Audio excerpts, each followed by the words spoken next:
देवर ने मेरी तड़प शांत की। करवा चौथ के दिन फिर मैंने खुद से ही पानी पी। देवर ने कहा चलो भाभी आपको बाहर से खाना खिला के लाए। मैं मना कर दी पर मेरी सास बोलो बहू चले जाओ, इतना प्यार से तेरा देवर तुम्हें कह रहा है। फिर मैं तैयार हो गई, सोची क्यों अपनी जिंदगी नरक बनाऊं, वो तो मजा कर रहा है। इस वजह से मैं जाने के लिए तैयार हो गई।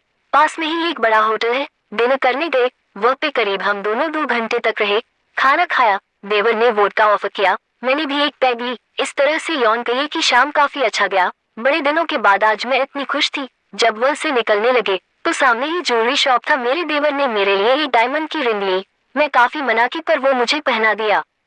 फिर वापस आके मैंने अपना साड़ी चेंज किया, सास को प्रणाम किया और सोने चली गई। नींद नहीं आ रही थी, मैं काफी परेशान थी। सोच रही थी मेरी जवानी किस काम की। आज अपने बिस्तर पे उलट पलट रही हूँ, जवानी यूं ही खत्म हो जाएगी, क्या करूँ। मेरा मन काफी बेचैन था पर सोने का प्रयत्न कर रही थी।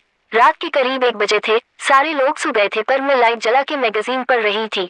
तभी मेरा देवर विशाल दरवाजे के पास आके बोला भाभी सो जाओ, काफी रात हो गया है। मैंने कहा नहीं विशाल, मुझे नींद नहीं आ रही। तभी वो आके बैठ गया, बोला क्यों नहीं नींद आ रही है। तभी मेरी आफत गई और मैं सोने लगी। मैं क्या कहती कि मैं अपने पति के वियोग में हूँ और मुझे नींद नहीं आ रही है। गर्मा गर्म है ये। पति के दोस्त ने मेरी गुफा को फाड़ दिया और धन्यवाद किया। वो बेड पे बैठ गया, मेरे हाथ को पकड़ लिया। मैंने और भी रोने लगी। फिर पता नहीं चला कब हम देवर के गले लग गए। मेरी संतरा उसके चौड़े साइन से चिपके हुए थे और उसकी मजबूत पकड़ मेरे पीठ को सहला रही थी। मेरे होठ उसके होठ के पास अटखेलियां करने लगी और फिर एक दूसरे को मिल गए। दोनों एक दूसरे के होठ को पीने लगे। जिस्म की ज्वाला भड़क चुकी थी। फिर मैंने कहा दरवाजा बंद कर लो। देवर उठ के दरवाजा बंद कर दिया। फिर क्या था, एक दूसरे पे दोनों टूट पड़े।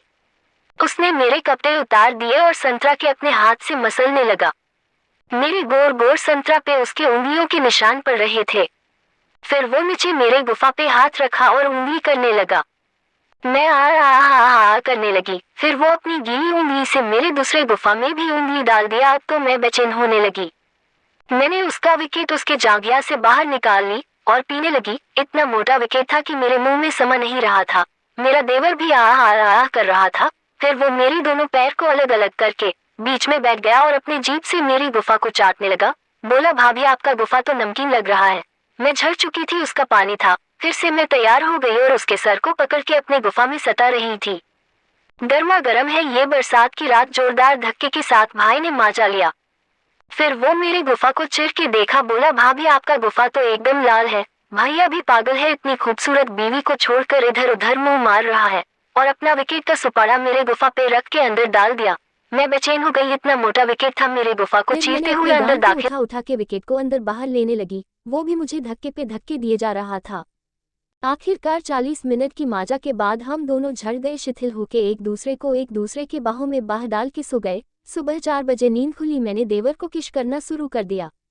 फिर वो एक बार मुझे कामसूत्र की पोजीशन में सेक्स करने लगा। इस तरह से 5:30 बजे तक माजा लिया। फिर वो अपने कमरे में चला गया। मुझे अभी भी नींद नहीं आ रही थी, इस वजह से मैंने ये कहानी आपके सामने लिखी।